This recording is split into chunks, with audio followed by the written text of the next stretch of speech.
Njomo, and Paul Kiragu, I am Paul Nyamodi for the third petitioner. You may please, my Lady Chief Justice, Deputy Chief Justice, my Lady Justice Njokindu, and my Lords, I'm Mutieno Willis.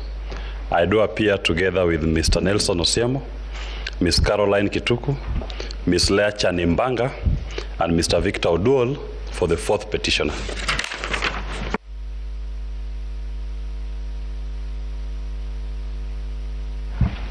May it please you, my Lady Chief Justice, my Lady the Deputy Chief Justice, and the Justice of the Honorable Court. My name is Degwa Njiru. Together with Mr.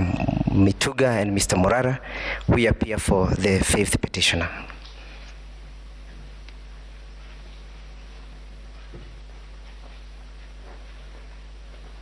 My Lady, my name is Achiel Dudley. For the International Commission of Jurists as Amicus Curiae, the second amicus, I appear alongside Mr. Isaac Okero and Ms. Anne Ngige. Thank you.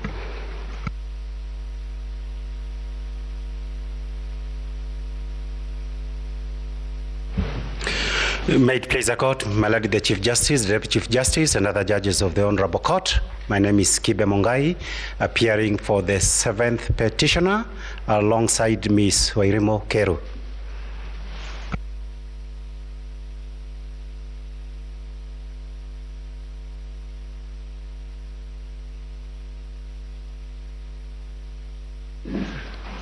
Honorable Chief Justice, good morning. Members of the court,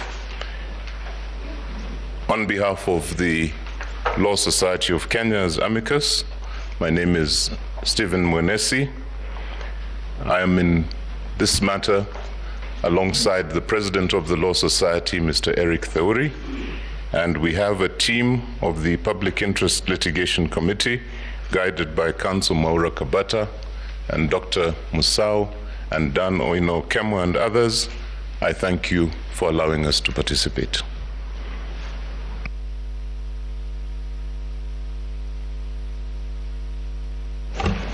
Thank you very much. We have taken the appearances.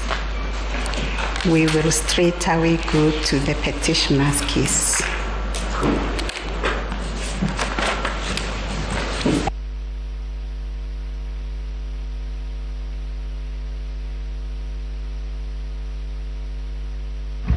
It may please the court, I'm going to deal with issue number 6 amongst the 9 issues that were crafted by the court for purposes of determination.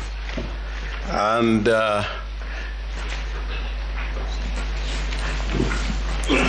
yes, and my learned friends, Mr. Firoz Norji, will deal with the issues captured in number 8 and 9.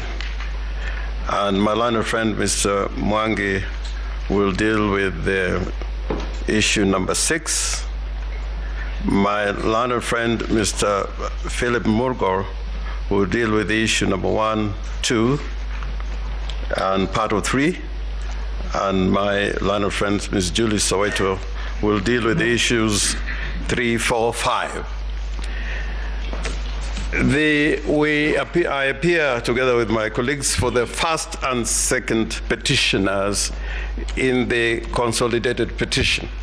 The petition was filed on the 22nd of August this year, following the declaration of the results of the presidential elections that were held in the general elections on the 9th of August 2022. And those results were declared on the 15th of August 2022. Following that declaration, the petitioners, the first and second petitioners, were aggrieved with that announcement and consequently filed this petition. The petition is accompanied with a host of affidavits and it may please the court, I'll refer to about 5 or 6 affidavits in my address. But as a matter of opening, I would want to deal with some constitutional issues as set out in the various articles of the Constitution. My lords and my ladies, after many years, the Kenyan people came about with the Constitution 2010. They enacted this, the Constitution 2010, and as opposed to the previous occasions, we had a constitution which was enacted by the people, in which they declared their sovereign authority. Therefore, anything done in the name of the Republic, in exercise of powers that spelled out in the Constitution, is based on donated or delegated authority as set out in Article 1 of the Constitution. Now, my lords and my ladies, it is important to put into consideration Article 2 on the supremacy of the Constitution, together with Article 3, which talks about the defense of the Constitution. As opposed to the previous periods when we had a Constitution which was negotiated at the time of independence with the colonial authorities, this Constitution established a republic in which the doctrine of separation of powers was embedded. And more particularly, my lords and my ladies, in this Constitution, there were several constitution bodies and agencies that were created, which includes the first respondent, the Independent Electoral and Boundaries Commission. And in accordance with the dictates of the Constitution, the Independent Electoral and Boundaries Commission, just like any other body established under the Constitution, and for that matter, any person who resides in the Republic of Kenya is required not only to recognize the supremacy of the Constitution, but act in accordance of the Constitution and in defense of the Constitution. Under Article 249, all independent offices and independent commissions are required to respect the sovereignty of the people and also to promote constitutionalism. This is important because Article 249, as read with Article 88 of the Constitution, which vests powers on or to the Independent Electoral and Boundaries Commission, requires that those powers must be exercised in accordance with the Constitution. Now, my lords and my ladies, the story that emerges out of the events that occurred on the 9th of August this year, and subsequently following to the 15th of August, upon the declaration of the Constitution, of the elections, the presidential elections, goes contrary to the established provisions in the Constitution, and will enumerate those violations at the appropriate time. But in opening, I want to say this, my ladies and my lords, that this grievance that we place before you, the highest court in the land, is not just a conspiracy theory.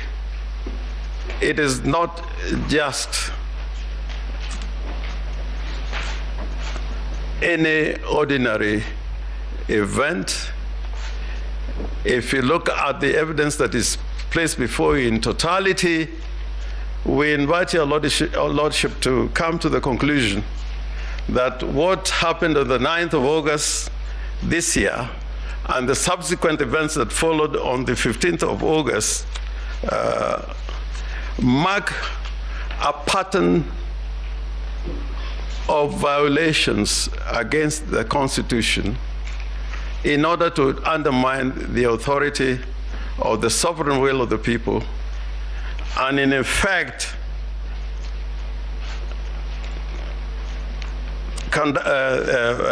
preside, that is the commission, preside over an election that in effect did not represent the will of the people of Kenya.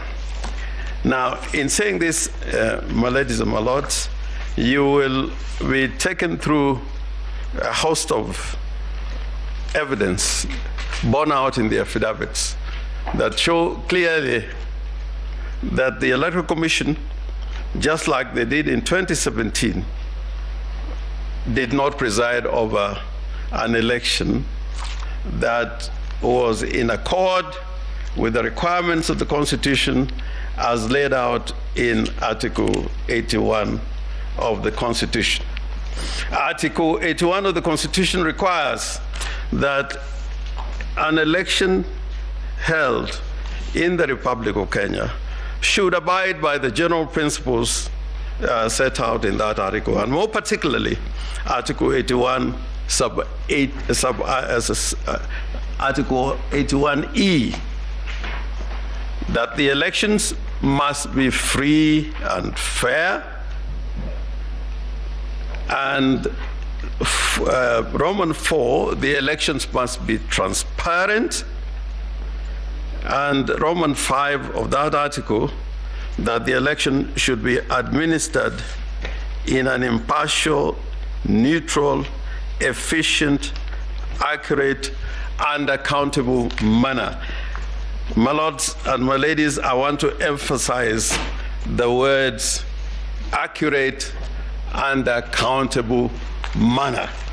And those provisions in Article 81 read together with Article 86, which requires that at every election, the Independent Electoral Commission shall ensure that whatever voting method that is used, the system is simple, accurate, again, the word accurate, verifiable, secure, accountable, and transparent. And more importantly, that the votes cast are counted, tabulated, and the results announced promptly, and that is at the polling stations. My lords, you would notice that as we appear before you today, we have something that has never happened in this country, that you have a commission that is divided right in the middle. That speaks to a dysfunctional constitutional body that is not capable, leave alone the transgressions that we are going to talk about.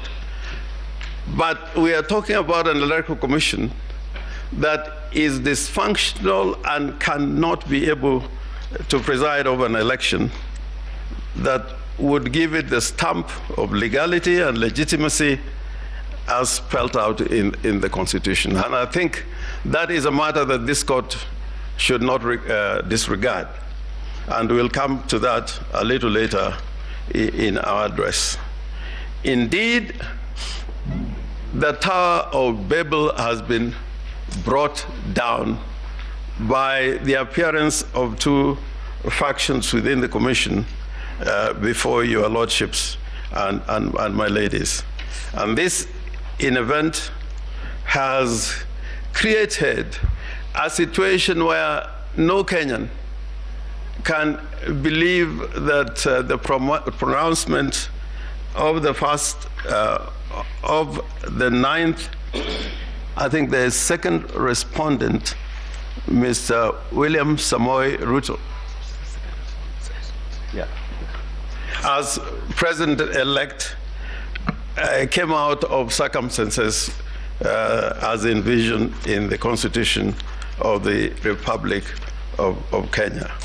And your lordships, we would invite you, and my learned friends are going to address you on this point as to what really happened within the commission. Now, coming to the subject matter that I'm going to address you on in the question of the issue number 7, that states that the declared president-elect, whether the declared president-elect attained 50% plus 1 vote of all the votes cast in accordance with Article 138, sub-Article 4 of the Constitution. We want to persuade you that the second respondent never attained that constitutional threshold. And going back to the Constitution on that particular article, Article 138, sub-Article 4, it was made part of the Constitution by the framers of the Constitution to give legitimacy to anybody elected as president, to the effect that he had widespread support of the Kenyan people, and that is evidenced by the requirement that the president-elect must have at least 25% of the votes cast in each of the more than half of the counties. We are not dealing with that point. We're dealing with Article 4A, that it is a requirement, mandatory requirement, that the person elected as president must receive more than half of all the votes cast in the election. Now, talking about numbers in those two provisions speaks to the need for accuracy and accountability to give an election the legitimacy that the holder of that office would carry while exercising the powers of the President of the Republic of Kenya. And it's not an idle matter, because we went through an experience, before the enactment and proclamation of this Constitution, that a person would be elected by way of a simple majority, and in circumstances in which you would find that the person elected as president did not garner more than half the votes which are cast in a presidential election. So this is an important matter. And the difficulty about this particular article is that it requires, at the end of an election before the declaration, that the Commission carries out some mathematics, some mathematical calculation and computation based on proper returns of the votes that were cast in the polling stations and transmitted, as it were, the results thereof to the National Tallying Center and verified accordingly in terms of the Article 38 and the Elections Act. Now, my lords and my ladies, my starting point would be the fact that in this election, it was declared that, and that is found in paragraph 7 of our petition, that the second respondent in the declared result garnered 7,176,141 votes, which according to the Electoral Commission represented 50.49% of the votes cast in the election. Now, this figure would be correct depending on the calculations that were carried out or computation done by the Electoral Commission based on the votes cast during the elections held on the 9th of August 2022. Now, the complaint on in this particular regard is contained in paragraph 43 to paragraph 47, 48 of the petition. And for purpose of clarity, with your permission, my lords and my ladies, I would want to read out those particular paragraphs of the petition so that I can properly put it in context. Paragraph 43 avers that the number of voters who turned out to vote in the general election held on the 9th of August 2022 remains indeterminate. The second respondent has been issuing contradictory figures on the voter turnout.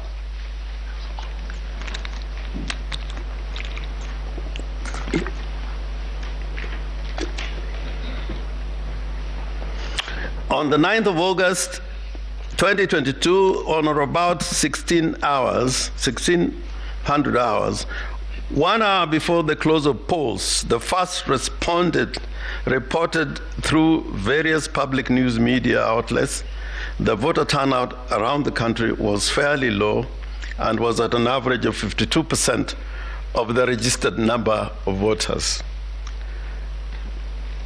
On 10th of August 2022, at or about 13 hours, in his first media briefing to the public following the close of polling, their second respondent announced that the total voter turnout in the general election as captured in the electronic voter identification kits, that is the KIM kits, was 65,466,779 voters. Roman 3, the second respondent, however, indicated that he expected the above number to rise once the number of votes identified manually was taken into account. Contrary to the above declaration and reasonable legitimate expectation, the final voter turnout captured and declared in the final results of the presidential election in Form 3C is stated to be 213,137 votes, which is absurdly lower and not higher as anticipated.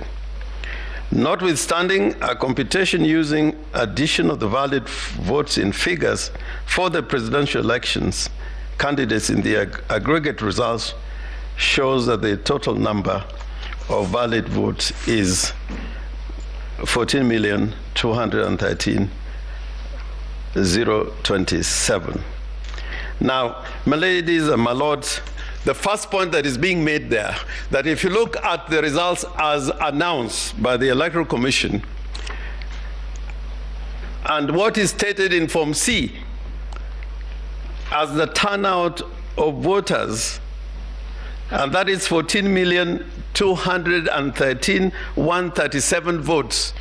If you compute or add the number of votes cast for each candidate individually, that is the petitioner, the second respondent, and the two other candidates, that the figure that results is not the figure that was stated in Form 34C.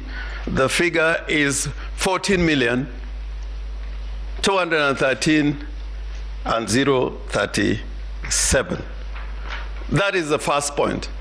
And this is important because as we proceed, we are going to demonstrate that the number of voters who took part in the elections and the number of votes cast in the election is indeterminate and is a moving target.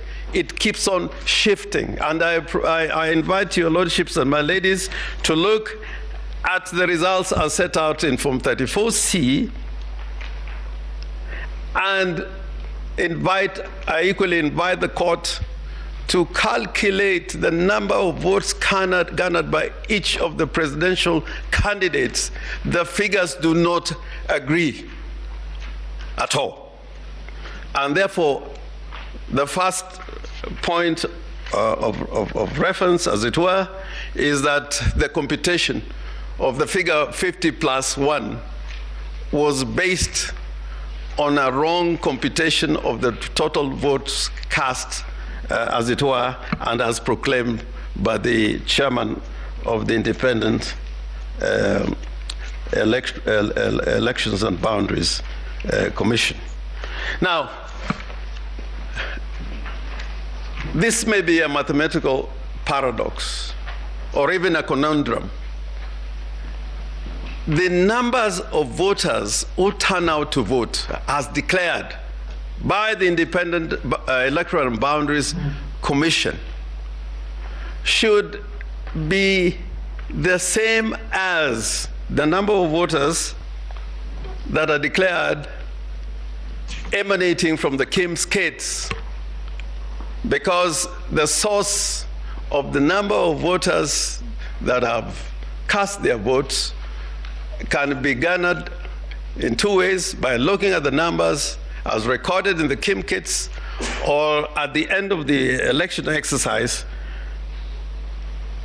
by computing the number of votes cast in the election. And my ladies and my lords, you would find that in this election, again, if you take the number of votes, or rather of the voter turnout, which was 65.4%, 65.4%, as against the number of registered voters in Kenya, that, my lords and my ladies, would give you the figure of those who turned out to vote. Because the percentage of the registered voters who are declared as having turned out to vote must be the same as the number of voters actually whose votes are counted as valid votes cast, and of course minus what are characterized as rejected votes. So, my lords, if you look at that particular point, and we're going to go through this one, you will find that the chairman of the Electoral Commission, in his announcement of the final results as borne out in Form 34C, and his announcement of the turnout of voters, which is recorded as at 65.4%, is at variance. And therefore, his calculation of the results based on the percentages cannot be correct. In this exercise, I invite you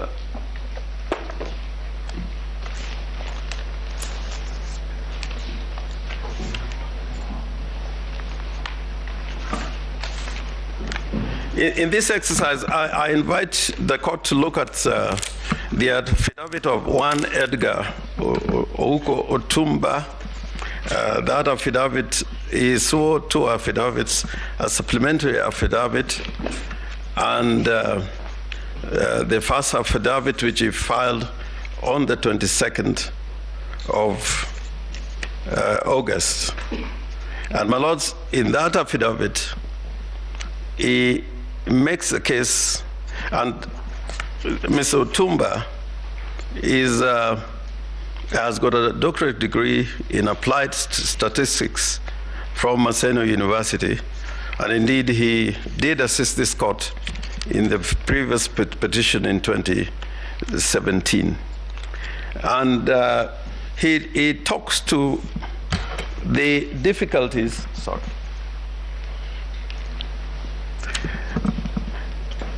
that confronts us in terms of the various announcements that the chairman of the Electoral Commission made.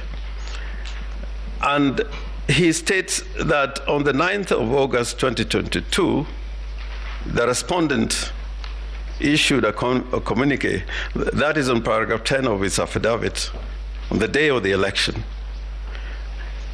that the total voter turnout at 4 p.m. nationwide was at 56.17%. And that statement update is annexed to the affidavit sworn by the second petitioner, Madam Martha Karua. Then, at the close of the voting, the first respondent again issued a statement that the total number of voter turnout, based on the KIMS kit, was 65.4%, which culminates in a total of 14,466,779 votes. And that communique is borne out in the affidavit again of the second petitioner. In an affidavit that is sworn on behalf of the petitioners, first and second petitioners, Mr. Nyangasi Oduo, in his affidavit, he talks to the Form 34C, and I'd referred to this earlier, where the total number of vote cast is 14,213,000. Now, the same Mr. Edgar Otumba saw a supplementary affidavit on the I think this affidavit was sworn on just a minute, on the 20th of August 2002.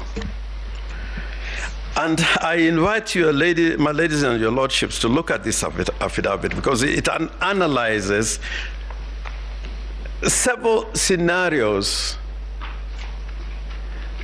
including scenarios where the rejected votes are not computed, and scenarios where the declaration made by the chairman of the Electoral Commission as to the manual votes which were cast, which were recorded 86,889,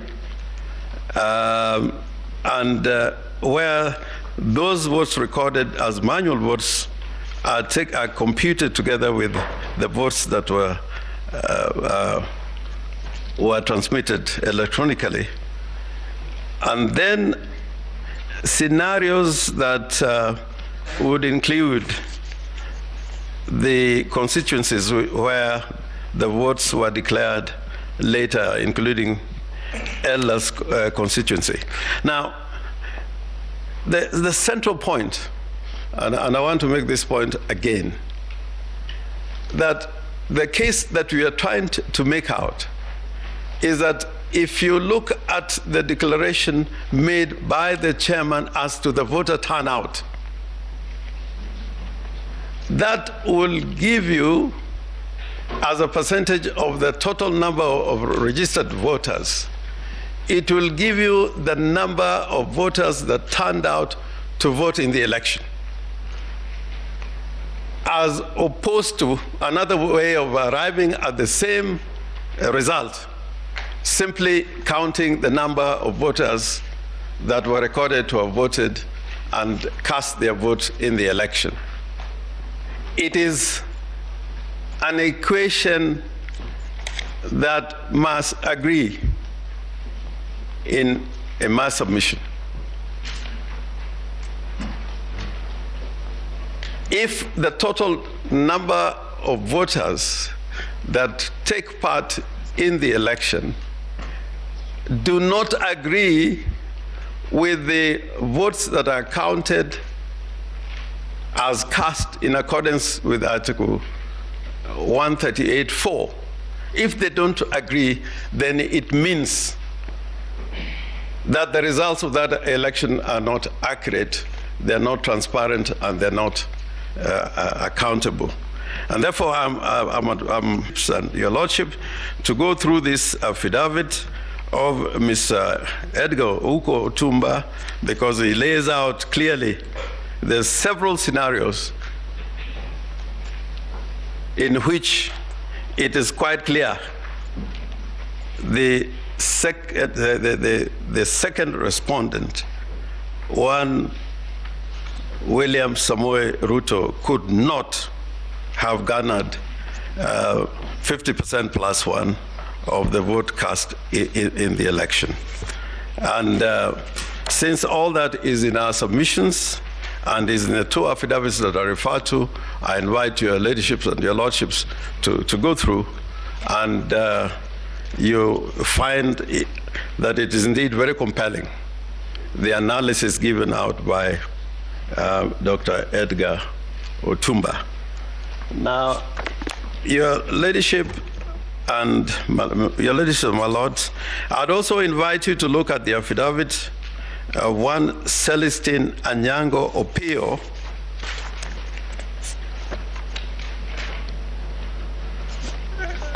and in that affidavit, which enumerates several constituencies, including Chepalungu and many others, where in terms of the results as transmitted to the public portal, there was a systematic deduction of the votes cast for the first petitioner, and the same number of votes that were deducted from the petitioner were added to the votes of the second respondent. And the unique thing about this scheme is that the number of votes cast, the total number of votes cast, remained the same.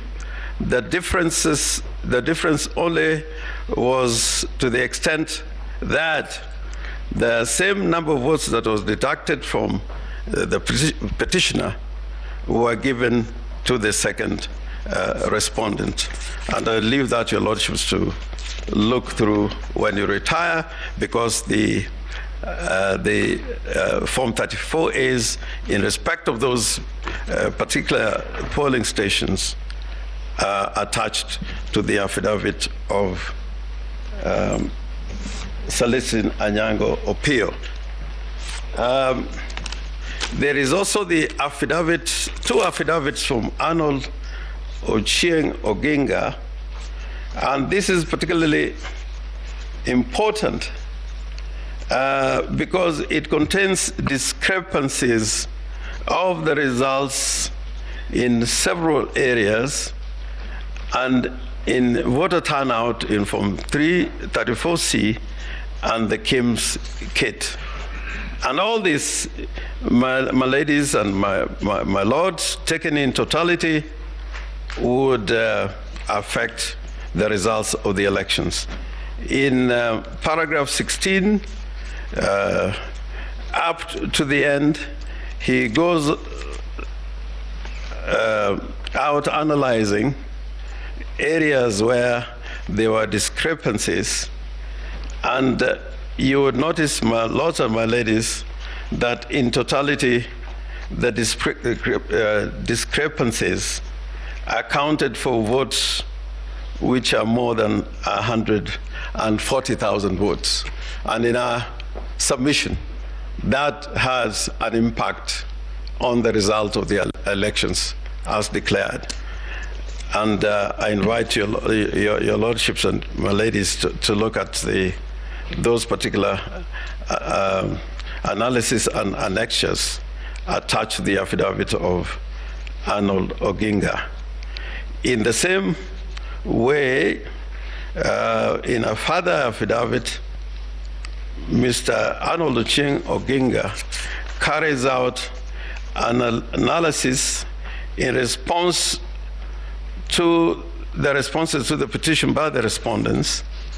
And my lords, again, you would notice the number of votes that were being manipulated in order to secure results that would favor the second respondent. And we have attached the relevant documentation, the forms showing the results, from 34A's, 34B's, those particular forms. And finally, the Form 34B, which is a collation of votes at the constituency tallying centers.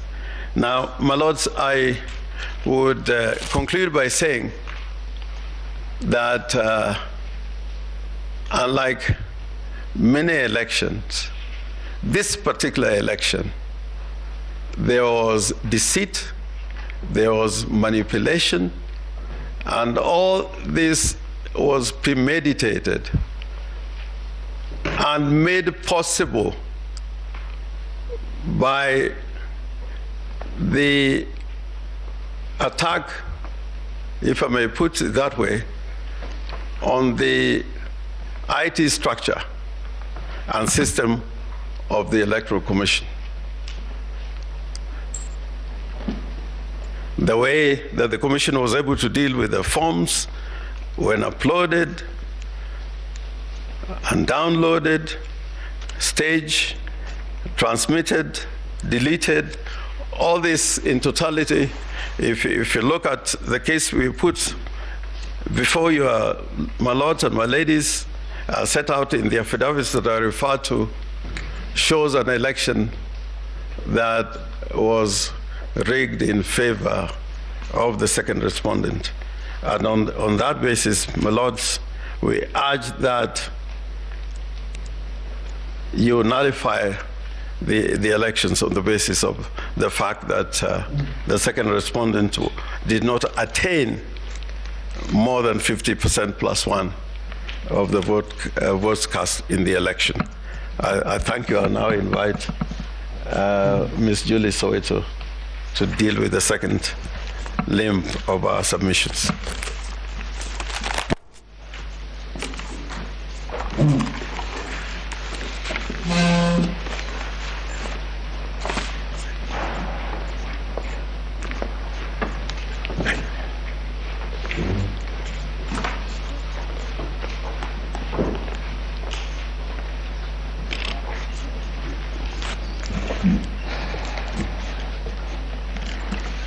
Good morning, my ladies and my lords.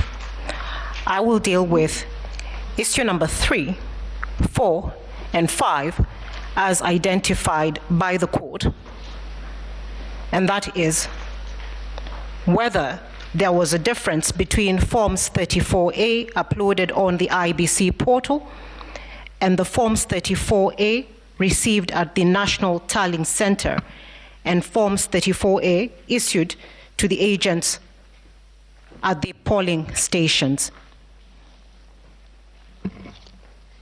I will start with that issue.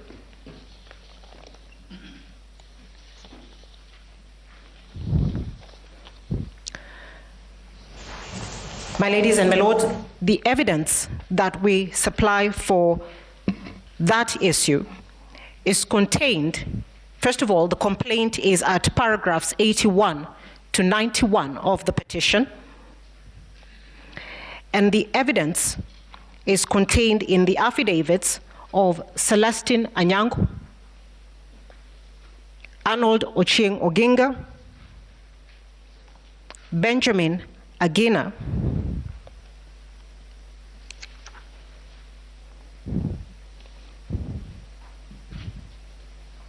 and Benson Wesonga.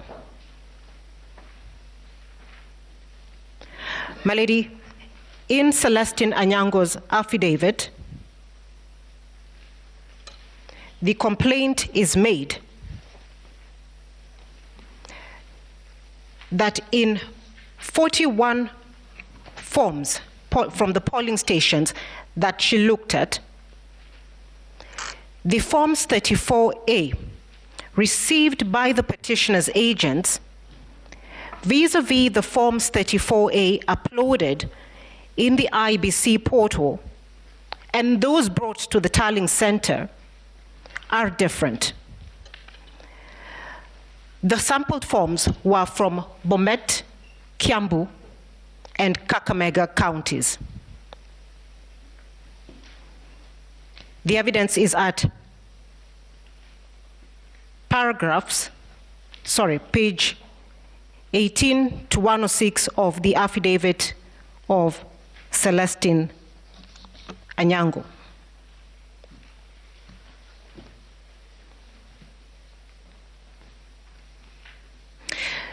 My ladies and my lords, this evidence should be considered together with the evidence in the affidavit of Benjamin Agina, sworn for the petitioner, paragraph 9.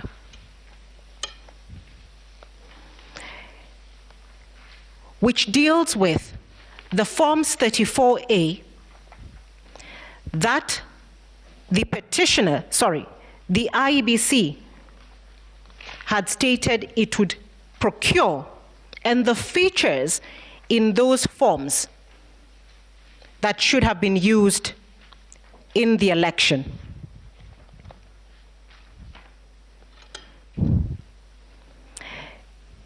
It is our contention that what the IEBC set out to procure is not what they procured in the first instance. Therefore, we cannot even match the forms that we have and that have been provided in the election to what they had set out to procure.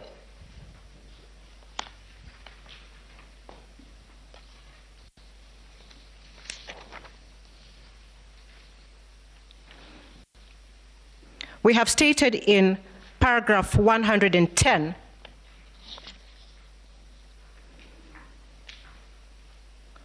of the petition,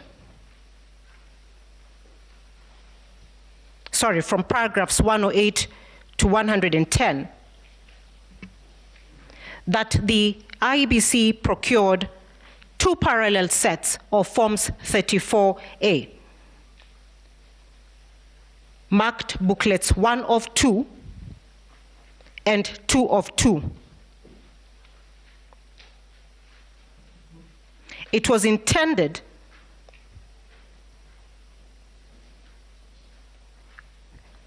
that only booklet 1 of 2 would be used at the polling station, while booklet 2 of 2 was to be placed in a tamper-proof envelope and not to be used at the polling station. The forms that have been transmitted, of the forms that were used to transmit the results in this election 2022, do not meet the standards or conform to either of the forms that the IBC said were going to be used, and this evidence is in the affidavit of Benjamin Agina.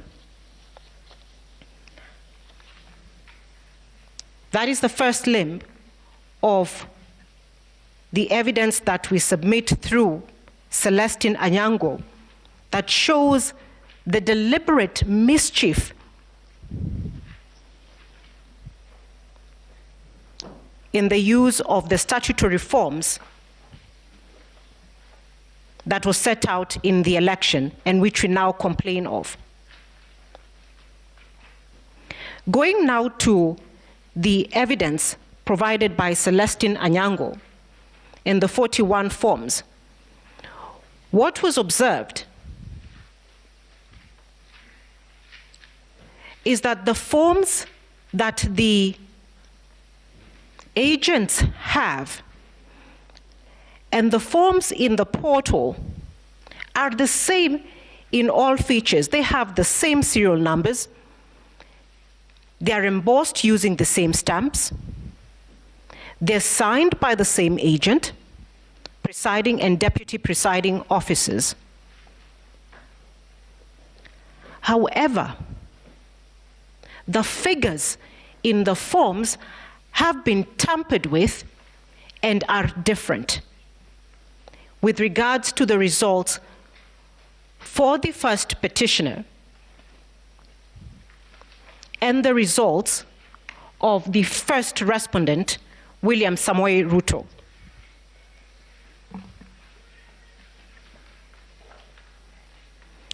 It is in the forms, or the sample of forms, the 41 sample of forms exhibited by Celestine Anyango, that votes have been reduced from the first petitioner and added to the first respondent. We have calculated the total number of votes reduced from the first petitioner and added to the first respondent, and they add up to 2,793 votes.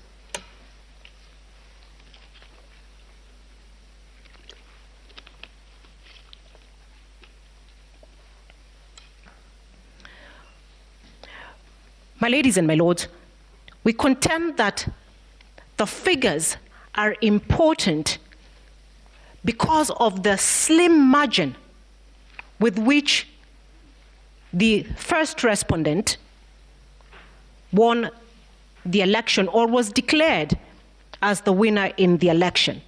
And the court, we asked the court to keep a note on that.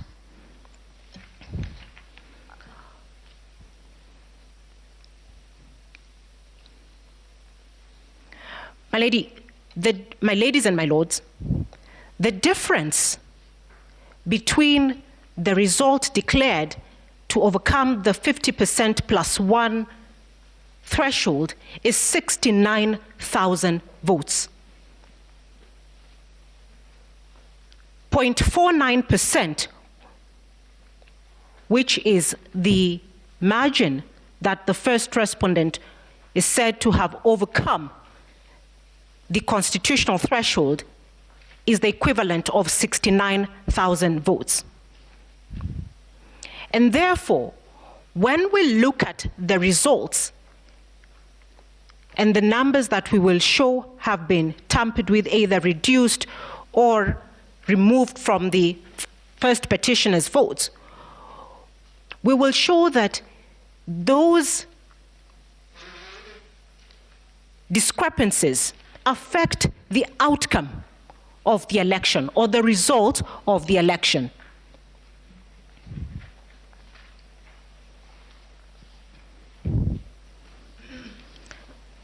We have already shown that there is 2,793 votes removed from the first petitioner and added to the first respondent. There is also from Kakamega County the example where votes would be deducted from the first petitioner, but not added to any particular candidate.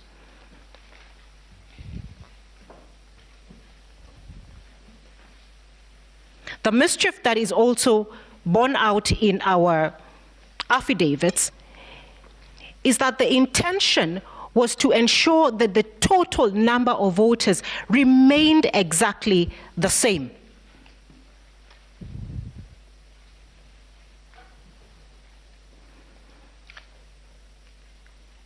So, for example, just a minute.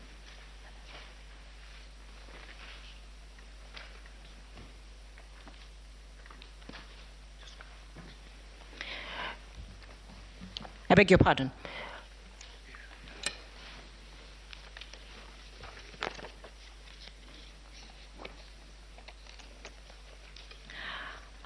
At page 2 of the affidavit of Celestine Anyango's affidavit, at paragraph 4, my lady, just as an example, in Chepalungu, polling station 1 of 1, the first petitioners and the physical copy of the Form 34A that was given to the agent, the first petitioner had 61 votes. In the form that was uploaded, or that is appearing in the IBC portal, the first petitioner has 1 vote. In the Form 34A of the same polling station, the first respondent, William Ruto, had 109 votes. In the Form 34A in the IBC portal, William Ruto has 169 votes. The 60 votes that are reduced from the first petitioner are added to William Ruto. The total votes remain the same. The same continues in all the 41 polling stations that we have sampled and annexed to the affidavit.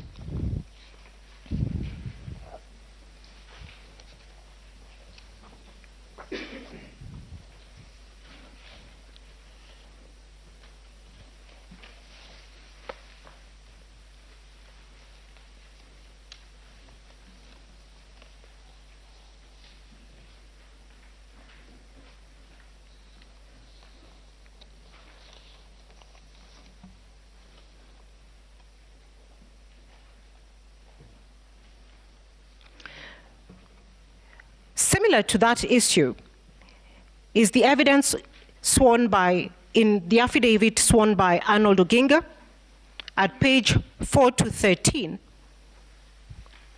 where he highlights discrepancies in the Forms 34A issued to the petitioner's agents and the ones uploaded by the first respondent, sorry, not the first, the IBC, in the public portal.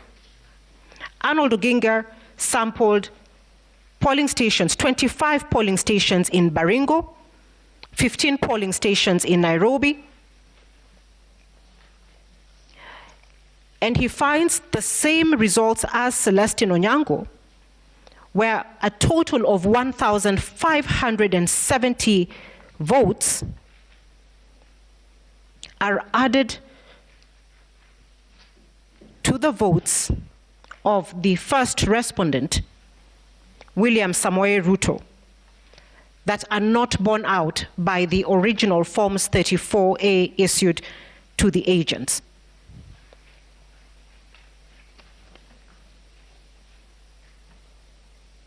The affidavits or the evidence of Celestine Anyango and Arnold Oginga,